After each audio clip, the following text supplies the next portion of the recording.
र यसमा कसरी यसलाई प्रयोग गर्ने, यसको खामीहरूलाई कसरी सुधार गर्ने, त्यो सब कुराको प्रयोग नगरिकन आज त्यो संस्थालाई विदा गरेर लोकतन्त्रलाई आघात पारेको छु। राष्ट्रको हितको, राष्ट्रको राष्ट्रियताको दुर्गामी प्रभावलाई पनि हामी नविचार गरेर जुन हिँडेको छ कार्यकारिणीले, त्यसमा सबैको कर्तव्य छ कि हामी सजग भएर निहालौँ। तब यो मेलमिलापको दिवस सबै मिले भने, राष्ट्रिय फोर्स मिले भने सबै कुराको निदान हुन सक्छ। तर राष्ट्रिय फोर्सहरू आफ्नो आफ्नो बाटोमा हिँड्ने, डिभाइडेड भयो भने हामी लोकतन्त्रको गाडी फेरि जो जङ्गलमा गइसकेको हुन्छ त्यसलाई हामी राजमार्गमा राख्न सक्दैनौँ। सबैले चिन्तन त्यहाँ जाओस् र म आशा गर्छु र विश्वासका साथ फेरि लोकतन्त्रको गाडी आफ्नो बाटोमा आउँछ। नेपाली जनताको योगदानले एक दुई शब्द भन्दै फेरि यो संस्थालाई धन्यवाद दिँदै, तपाईहरु झन् हामीभन्दा बढी चर्को घाममा बसिरहनु भएको छ। मलाई त आउँदा थरथरी थियो, ठन्डा थियो, तर अहिले गर्मी भइरहेको छ। 2046 सालमा शहादत प्राप्त गर्ने शहीदहरूको नाम अङ्कित भएको छ र हरेक वर्ष हामी विभिन्न समारोहहरूमा यहाँ आएर ती शहीदहरूप्रति सम्मान व्यक्त गरेका छौँ। यस्तै समारोहका साथ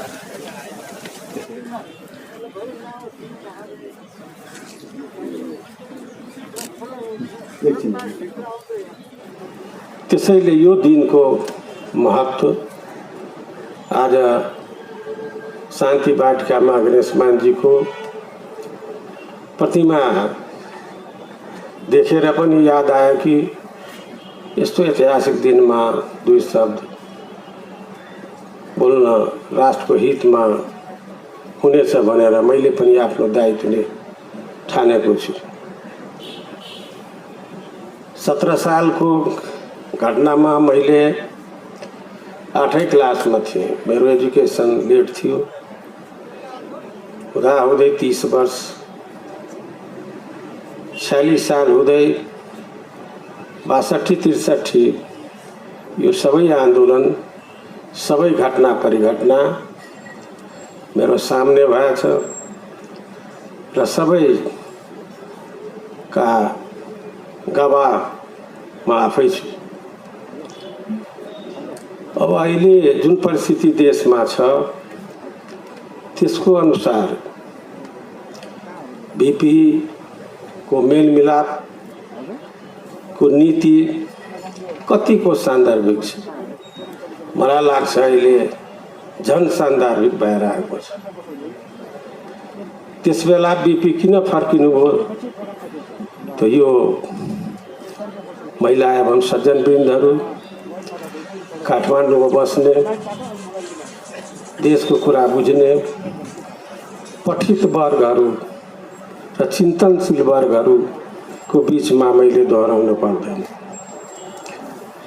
तपाईहरु राष्ट्रिय परिस्थिति अहिले हेरिरहनु भएको छ र त्यही परिस्थिति बिग्डिरहेको छ, राष्ट्रमा खतरा छ।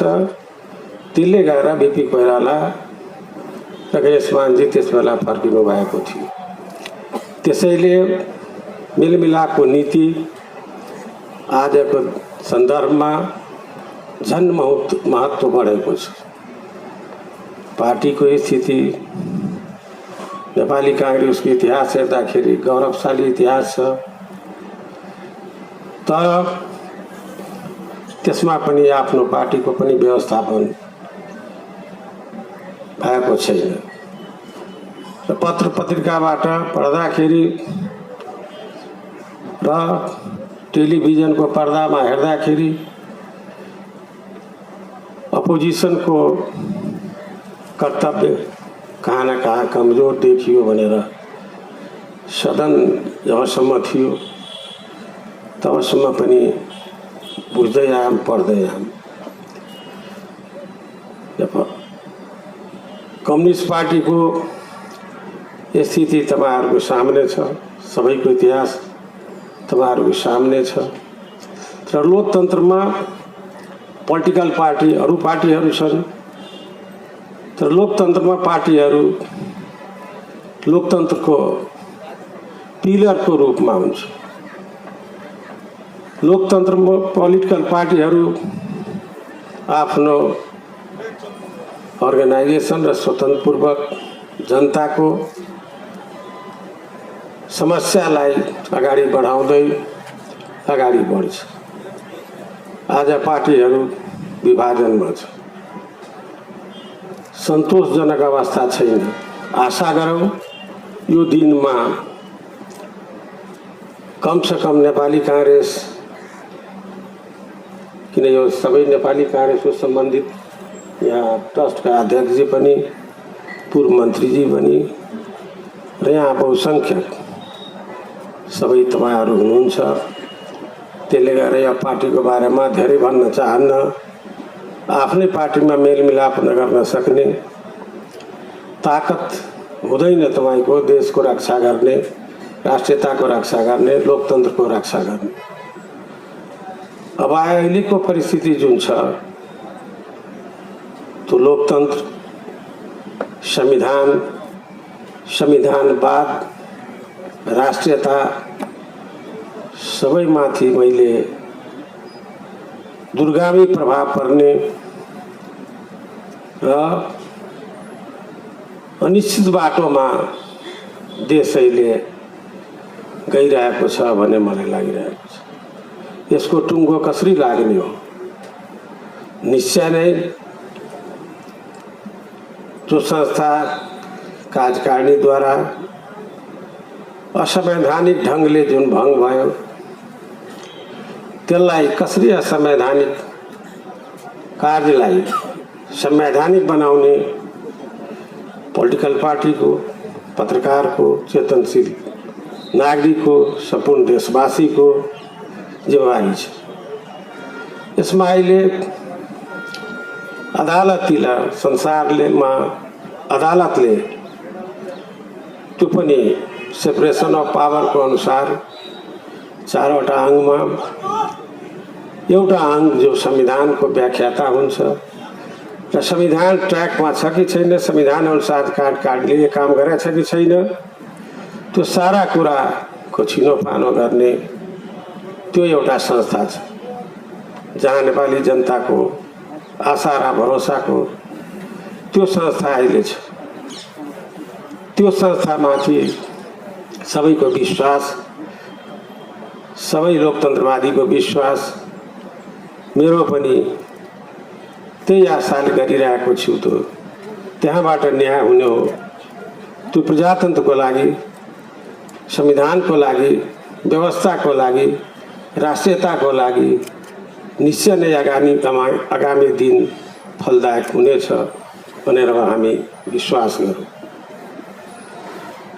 अब अहिलेको घटनाले जुन बिपी कोइराला र गणेशमानजीको कुरा गऱ्यौँ हामी, उहाँहरू जुन बेला आउनुभयो त्यो बेलाको परिस्थिति क्षेत्रीय राजनीति र हाम्रो राष्ट्रको राजनीति सही ढङ्गमा थिएन र क्षेत्रीय राजनीतिले उहाँहरू बढी चिन्तित भएर राष्ट्रमा आफ्नो राष्ट्र कसरी जोगाउने, राष्ट्रियतालाई कसरी जोगाउने, लोकतन्त्रको गाडीलाई कसरी अगाडि बढाउने मेलमिलापको नीति लिएर उहाँ आउनुभएको थियो। मलाई अहिले लागिरहेछ त्योभन्दा बढी त्यो क्षेत्रीय राजनीति अहिले झन् जटिल भएको छ।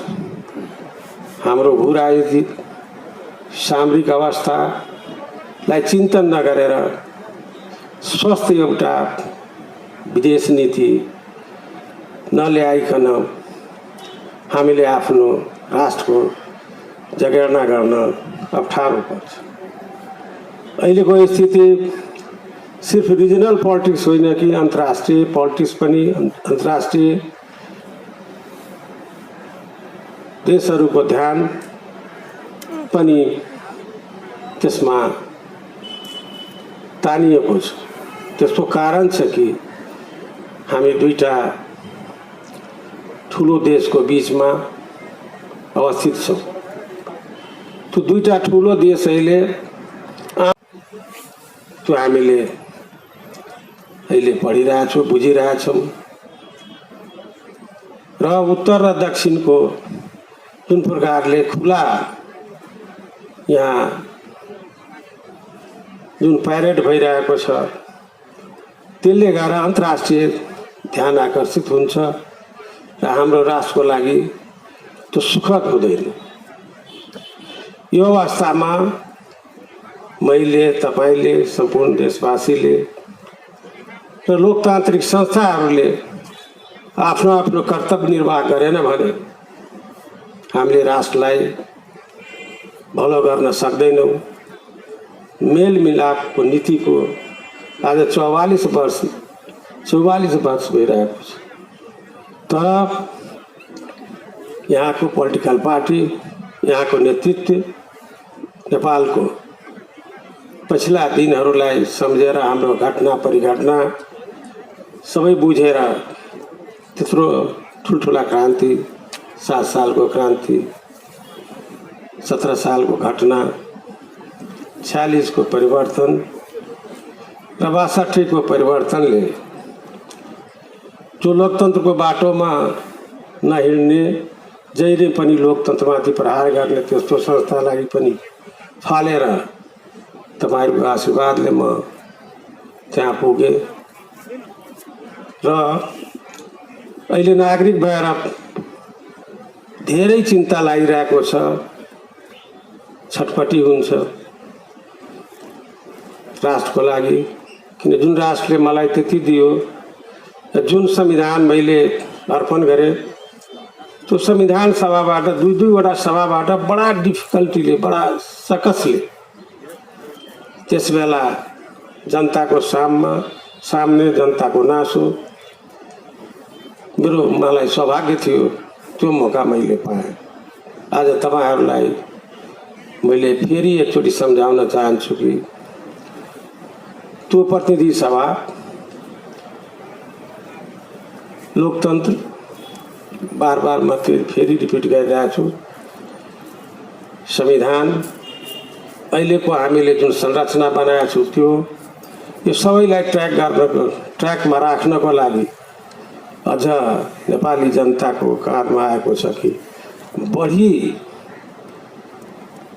सजग भएर आफ्नो आफ्नो रोल खेल्नु हुनेछ भनेर र खास गरेर पोलिटिकल पार्टी, त्यसमा पनि लोकतन्त्रको हिमायती गौरवपूर्ण इतिहास भएको नेपाली कांग्रेस दुविधामा सानातिना फाइदाको लागि